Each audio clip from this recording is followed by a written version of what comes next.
Hantuk Himak Pisama Shapisa La Shike. Oklashata Holito.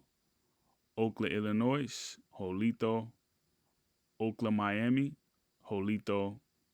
Oakland, Kickapoo. Chamawengapa. Chazu. In this video, I want to talk about the statement from the commissioner. This lady right here that you see visible on the screen. Her name is Kathy Engelbert. She's the commissioner for the WNBA. Let's look at the comment that she made about Caitlin Clark and Angel Reese. The Pacifics. It says right here, when those two rookies came in from a big college rivalry, one white, one black, and so we have the moment with these two.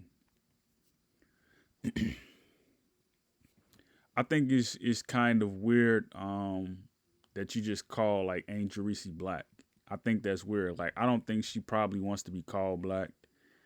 I think that's kind of weird. And I also think it's weird that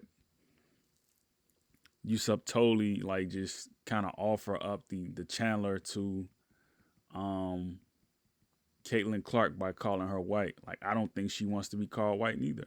Like, if you know the history of like the words being used as far as white and black, I think that would be like out of touch to like even use that in popular media, like to even put that on them, to say that they're bird and magic. I think that's kind of unfair. What did Caitlin Clark? She go 1. I think Angel Reese went 7 in the draft. So like Angel Reese is better than her teammate that went before her. I think her teammate went like 4, 3, or 5 or something like that. The center. So like, to me, like, it's one of those things where I just kind of sit back and think like, this is another David Stern moment. This is another David Stern moment. Again, I made the comment on a streamer's platform that she was talking about the WNBA. She's a sports media. I made the comments that, you know, that the WNBA should be an Afro league, and I stand by that. Actually, she disagreed with me. The reason that I say that is because when you look at our talent, as far as like who people come to see, they come to see black sportsmen play.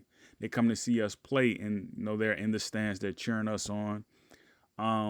We're the talent that people come to see. I don't really look in the league and say like I see players that's like better than the players that we've seen in the past. When you talk about your Cheryl Swoops, your Lisa Leslie's, the lady coming out of Tennessee from Naperville, Illinois. I don't really see talents that's like better than the talent that we have to offer. It should be a WNBA league. I think like when you start to allow it to not be a Afro league, is when you start to get nepotism involved. Because like, as you can see, like, why is the WNBA commissioner a European woman? Like, why is that the case?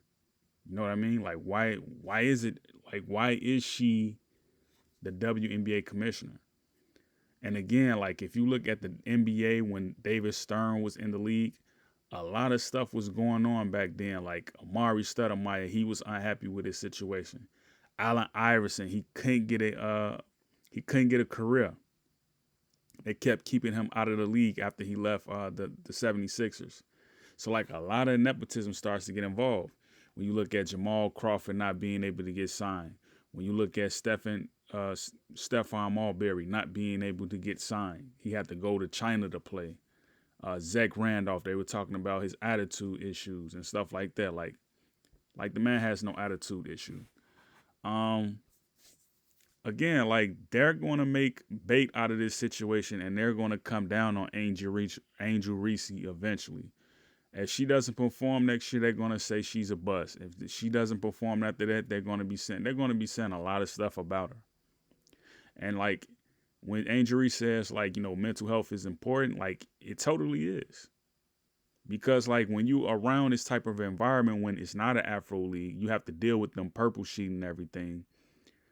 Like it begins to be hectic.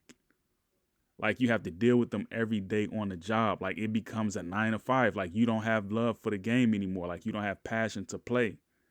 And like this is how I felt actually. Like when I was watching basketball, I'm just looking at the players like in the NBA, and I'm just thinking like, why would a player want to come out of retirement and come back to play? Like why would Jordan want to come back to play? Like he came back and wore 4 or 5 to signify his feelings and stuff like that. Like why would he want to come back to play?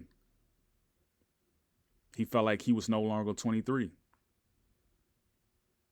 So it's like if you're gonna make the best player in the league, because like to me, this is my honest opinion. I think Angel Reese is like the best talent that we've seen come into the league outside of like Sylvia Fowles and I keep forgetting her name. The girl out of who played for the Chicago Sky out of Naperville. Um, I think they were like outside of them. I think Angel Reese is like the top talent that we've seen. Like to me, like she's the best talent in the WNBA right now. Um, like why she didn't go number one is like beyond me. You know what I mean? Like I think she has a lot of raw talent that's undeveloped that can be developed. And again, like I'm not impressed by, these town halls that they try to have with the WNBA, like these these uh these side interviews, these side panels, these side discussions. Um like I don't really think like cuz to me like I expect them to do this. I expect them to try to make a dollar off of negative public publicity. I expect that. I expect them to try to crucify Angel Reese. Like they did this to Sylvia Fowles. You know what I'm saying? Like, why is Sylvia Fowles, like, why is she not a head figure in the league? Like, why is she not? Um, and I have to come to their aid because, like, I just feel like it's wrong how, the public, as in the commissioner, how they try to do our players, man. Because, like, a trade union is not going to protect, us as in our professions. It's not going to protect us. Like when you look at the WNBA and the NBA and its expansion, even the NFL and the MLB and the NHL, when you look at our expansions, we've not done well. We have not done well. Um, like as much as we've contributed to these leagues, it's hard for us to stay relevant after our body gives out. It's hard for us to stay relevant. Like at best, like we can get a job like just talking at a public event or a meet out. Like a meetup at a restaurant where we're talking about NBA players or something like that, doing side commissions. Like it's hard for us to just like get into the league and do more than just that. Give public commentary. It's hard. Um, like you look at amateur basketball players, like whether they be women, whether they be men, it's hard for us to get into the league. Like I be thinking like, how is all these players getting like how does JJ Redick get a coaching job in the league over like say Kevin Johnson or somebody? Like how does he get a coaching job over people who had a greater impact on the game? Like why is Michael Jordan not relevant? Like you ask somebody about the Jordan shoe, the Jordan sneakers, you ask him like, do you wear Jordans? Like you ask a teenager today, he's probably gonna say, what is that? You know what I mean? Like as much foundation as Jordan laid down for the game, like you think like Anthony Edwards, his comments on players from back then, like he really feels that way. So it's like there's not a greater impact for the game than what you see exactly now. Like players just there's no respect for our legends. You know what I mean? Like there's no respect for our legends. Like as much impact that Bill Russell had, like he should be celebrated in both, in like pretty much all the leagues, like his contribution to the civil rights era, like his contribution, like it should be celebrated. But again, like I don't know who this person is. Like they just come out of nowhere and they just like make people commissioners. Like you don't get to vote on it or anything. They just come out of nowhere and just like they the face of the WNBA. And I say that because like it's important. If it wasn't important, she wouldn't have signed up to be the commissioner of the WNBA. Like to give a statement like that, like to me, like that's hogwash. So I just want to come with this statement and like just be very clear on that. Like you can't compare Angel Reese and Caitlin Clark to like Bird and Magic as far as what they were dealing with back then. Because like we were fresh out of the civil rights movement when they came into the league. You know what I mean? A fresh face like Magic, a fresh face like Bird. We were fresh out the civil rights era. So like you can't compare that. You can't compare them because like these teenagers today, they don't know anything about white and black issues. All they know is that they just want to mix and they want to get along with everyone.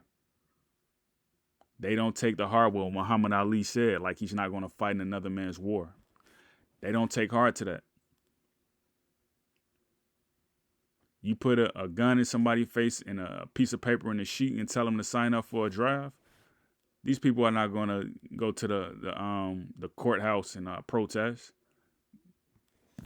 They're going to do what that person says and they're going to sign up for that draft. Like you see this all the time. Like our morals, we don't make enough sacrifices. We don't. Bill Russell, Brown, Muhammad Ali, Wilt Chamberlain, like all these people sacrificed during that era. Oscar Robertson, how can I forget Oscar Robertson?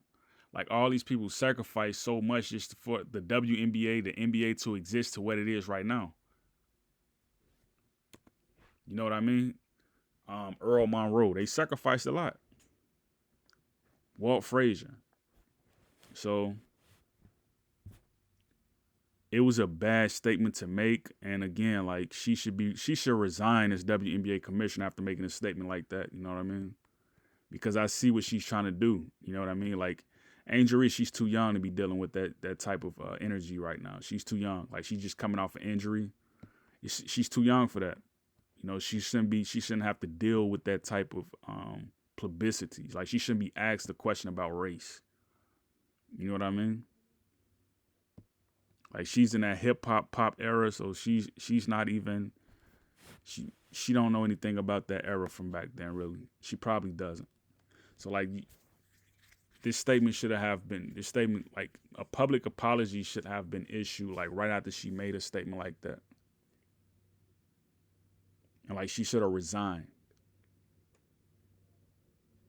You know what I mean? Because like I don't like the commissioners that they have right now. I don't like the front offices that they have for these these franchises. David Stern, like I didn't like his commissioning.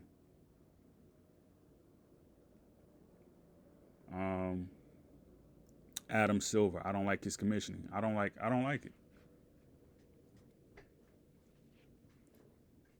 It's all these European people who feel entitled. They feel like black people owe them something. They feel like Americans owe them something.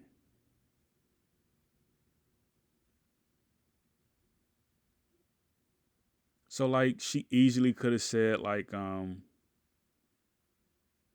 she could identify like if you're gonna allow someone to play in your league, like at least ask them what their nationality is. At least ask them what their pronouns are. Like something. Ask them what their nationalities are. You know what I mean? Because like we can't keep carrying this black and white issue like with us like when we're trying to solve problems in a decade for African descent. Like we can't keep carrying this old comment. We can't keep carrying this controversy to us like generation after generation. We can't keep carrying it with us. So More power to those who are trying to make it into the league, who's trying to get careers out of the league, because the league is your culture. Like, it owes you everything. It owes you a peace of mind. It owes you everything, literally. Like, playing basketball like every day, for hours out in the day, like every hour of the day, it brings like so much emotion that, you have to respect it. Like, basketball is a passion for many.